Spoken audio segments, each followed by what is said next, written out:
അധ്യായം 43. എന്നാൽ ക്ഷാമം ദേശത്ത് കഠിനമായി തീർന്നു. അവർ മിസ്രൈമിൽ നിന്ന് കൊണ്ടുവന്ന ധാന്യം തിന്നു തീർന്നപ്പോൾ അവരുടെ അപ്പൻ അവരോട്, നിങ്ങൾ ഇനിയും പോയി കുറെ ആഹാരം കൊള്ളുവേനെന്ന് പറഞ്ഞു. അതിന് യെഹൂദ അവനോട് പറഞ്ഞത്, നിങ്ങളുടെ സഹോദരൻ നിങ്ങളോടുകൂടെ ഇല്ലാതിരുന്നാൽ നിങ്ങളെൻ്റെ മുഖം കാണുകയില്ല എന്ന് അദ്ദേഹം തീർച്ചയായും ഞങ്ങളോട് പറഞ്ഞിരിക്കുന്നു. നീ ഞങ്ങളുടെ സഹോദരനെ ഞങ്ങളോടുകൂടെ അയച്ചാൽ ഞങ്ങൾ ചെന്ന് ആഹാരം വാങ്ങിക്കൊണ്ടുവരാം. അയക്കാഞ്ഞാലോ ഞങ്ങൾ പോകയില്ല. നിങ്ങളുടെ സഹോദരൻ നിങ്ങളോടുകൂടെ ഇല്ല എങ്കിൽ നിങ്ങളെൻ്റെ മുഖം കാണുകയില്ല എന്ന് അദ്ദേഹം ഞങ്ങളോട് പറഞ്ഞിരിക്കുന്നു. നിങ്ങൾക്കിനിയും ഒരു സഹോദരൻ ഉണ്ടെന്ന് നിങ്ങൾ അദ്ദേഹത്തോട് പറഞ്ഞ് എനിക്ക് ദോഷം വരുത്തിയത് എന്തിനെന്ന് ഇസ്രായേൽ പറഞ്ഞു. അതിനവർ, നിങ്ങളുടെ അപ്പൻ ജീവിച്ചിരിക്കുന്നുവോ, നിങ്ങൾക്കിനിയും ഒരു സഹോദരൻ ഉണ്ടോ എന്നിങ്ങനെ അദ്ദേഹം ഞങ്ങളെയും ഞങ്ങളുടെ വംശത്തെയും കുറിച്ച് താല്പര്യമായി ചോദിച്ചതുകൊണ്ട് ഞങ്ങളിതൊക്കെയും അറിയിക്കേണ്ടി വന്നു. നിങ്ങളുടെ സഹോദരനെ ഇവിടെ കൂട്ടിക്കൊണ്ട് വരുവേനെന്ന് അദ്ദേഹം പറയുമെന്ന് ഞങ്ങൾ അറിഞ്ഞിരുന്നുവെന്ന് പറഞ്ഞു. പിന്നെ യെഹൂദ തൻ്റെ അപ്പനായ ഇസ്രായേലിനോട് പറഞ്ഞത്, ഞങ്ങളും നീയും ഞങ്ങളുടെ കുഞ്ഞുകുട്ടികളും മരിക്കാതെ ജീവിച്ചിരിക്കേണ്ടതിന് ബാലിനെ എന്നോടുകൂടെ അയക്കണം.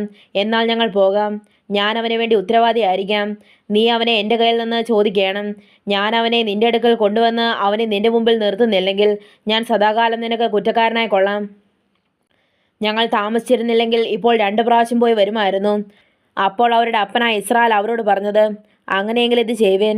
നിങ്ങളുടെ പാത്രങ്ങളിൽ കുറേ സുഗന്ധപ്പശ, കുറേ തേൻ, സാമ്പ്രാണി, സന്നിനായകം, ബോടനണ്ടി, ബദാമണ്ടി എന്നിങ്ങനെ ദേശത്തിലെ വിശേഷ വസ്തുക്കളിൽ ചിലതൊക്കെയും കൊണ്ടുപോയി അദ്ദേഹത്തിന് കാഴ്ചവെപ്പേൻ. ഇരട്ട് ദ്രവ്യവും കയ്യിൽ എടുത്തുകൊള്ളുവേൻ. നിങ്ങളുടെ ചാക്കിൻ്റെ വായ്ക്കൽ മടങ്ങി വന്ന ദ്രവ്യവും കയ്യിൽ തിരികെ കൊണ്ടുപോകുവേൻ. പക്ഷേ അത് കൈമറച്ചിലായിരിക്കും. നിങ്ങളുടെ സഹോദരനെയും കൂട്ടി പുറപ്പെട്ട് അദ്ദേഹത്തിൻ്റെ അടുക്കൽ വീണ്ടും ചെല്ലുവേൻ. അവൻ നിങ്ങളുടെ മറ്റേ സഹോദരനെയും ബെന്യാമീനെയും നിങ്ങളോടുകൂടെ അയക്കേണ്ടതിന് സർവ്വശക്തിയുള്ള ദൈവം അവന് നിങ്ങളോട് കരുണ തോന്നിക്കട്ടെ. എന്നാൽ ഞാൻ മക്കളില്ലാത്തവനാകണമെങ്കിൽ ആകട്ടെ. അങ്ങനെ അവർ ആ കാഴ്ചയും ഇരട്ട് ദ്രവ്യവും എടുത്ത് ബെന്യാമീനെയും കൂട്ടി പുറപ്പെട്ടു. മിസ്രൈമിൽ ചെന്ന യോസേഫിന് മുൻപിൽ നിന്നു. അവരോടുകൂടെ ബെന്യാമീനെ കണ്ടപ്പോൾ അവൻ തൻ്റെ ഗൃഹവിചാരകനോട്, നീ പുരുഷന്മാരെ വീട്ടിൽ കൂട്ടിക്കൊണ്ടു പോകാം. അവർ ഉച്ചയ്ക്ക് എന്നോടുകൂടെ ഭക്ഷണം കഴിക്കേണ്ടതാകിയാൽ മൃഗത്തെ അറുത്ത് ഒരുക്കിക്കൊള്ളുക എന്ന് കൽപ്പിച്ചു. യോസേഫ് കൽപ്പിച്ചതുപോലെ അവൻ ചെയ്തു. അവരെ യോസേഫിൻ്റെ വീട്ടിൽ കൂട്ടിക്കൊണ്ടുപോയി. തങ്ങളെ യോസേഫിൻ്റെ വീട്ടിൽ കൊണ്ടുപോകിയാൽ അവർ ഭയപ്പെട്ടു. ആദ്യത്തെ പ്രാവശ്യം നമ്മുടെ ചാക്കിൽ മടങ്ങി വന്ന ദ്രവ്യ നിമിത്തം നമ്മെ പിടിച്ച് അടിമകളാക്കി നമ്മുടെ കഴുതുകളെയും എടുത്തുകൊള്ളേണ്ടതിനാകുന്നു നമ്മെ കൊണ്ടുവന്നിരിക്കുന്നതെന്ന് പറഞ്ഞു. അവർ യോസേഫിൻ്റെ ഗൃഹവിചാരകൻ്റെ അടുക്കൽ ചെന്ന് വീട്ടുവാതിൽക്കൽ വെച്ച് അവനോട് സംസാരിച്ചു. യജമാനനെ, ആഹാരം കൊള്ളുവാൻ ഞങ്ങൾ മുമ്പേ വന്നിരുന്നു.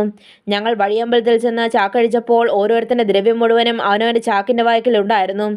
അത് ഞങ്ങൾ വീണ്ടും കൊണ്ടുവന്നിരിക്കുന്നു. ആഹാരം കൊള്ളുവാൻ വേറെ ദ്രവ്യവും ഞങ്ങൾ കൊണ്ടുവന്നിട്ടുണ്ട്.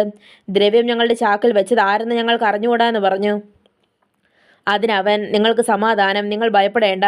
നിങ്ങളുടെ ദൈവം നിങ്ങളുടെ അപ്പൻ്റെ ദൈവം തന്നെ നിങ്ങളുടെ ചാക്കിൽ നിങ്ങൾക്ക് നിക്ഷേപം തന്നിരിക്കുന്നു.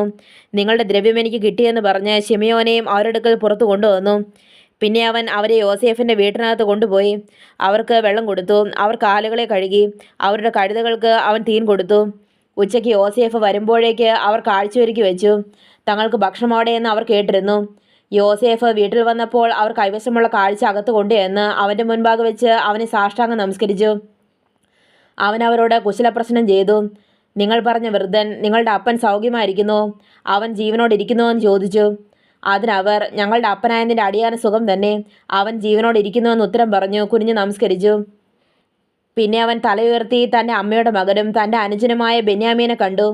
നിങ്ങൾ എന്നോട് പറഞ്ഞ നിങ്ങളുടെ ഇളയ സഹോദരനോ ഇവനെന്ന് ചോദിച്ചു. ദൈവം നിനക്ക് കൃപ നൽകട്ടെ മകനെ എന്ന് പറഞ്ഞു. അനുജനെ കണ്ടിട്ട് യോസേഫിൻ്റെ മനസ്സുരുകിയത് കൊണ്ട് അവൻ കരയേണ്ടതിന് ബന്ധപ്പെട്ട സ്ഥലം അന്വേഷിച്ച് അറയിൽ ചെന്ന് അവിടെ വെച്ച് കരഞ്ഞു. പിന്നെ അവൻ മുഖം കഴുകി പുറത്തു വന്ന് തന്നെത്താൻ അടക്കി ഭക്ഷണം കൊണ്ടുവരുവിനെന്ന് കൽപ്പിച്ചു. അവർ അവന് പ്രത്യേകവും അവർക്ക് പ്രത്യേകവും അവനോടുകൂടെ ഭക്ഷിക്കുന്ന മിസ്രൈമർക്ക് പ്രത്യേകവും കൊണ്ടുവന്ന് വെച്ചു. മിസ്രൈമർ അബ്രാരോടുകൂടെ ഭക്ഷണം കഴിക്കുകയില്ല. അത് മിസ്രൈമർക്ക് വെറുപ്പാകുന്നു. മൂത്തവൻ മുതൽ ഇളയവൻ വരെ പ്രായത്തിനൊത്തവണ്ണം അവരെ അവൻ്റെ മുൻപാകെ ഇരുത്തി. അവർ അന്യോന്യം നോക്കി ആശ്ചര്യപ്പെട്ടു. അവൻ തൻ്റെ മുമ്പിൽ നിന്ന് അവർക്ക് ഓഹരി കൊടുത്തയച്ചു. ബെന്യാമിൻ്റെ ഓഹരി മറ്റവരുടെ ഓഹരിയുടെ 5 ഇരട്ടിയായിരുന്നു. അവർ പാനം ചെയ്ത് അവനോടുകൂടെ ആഹ്ലാദിച്ചു.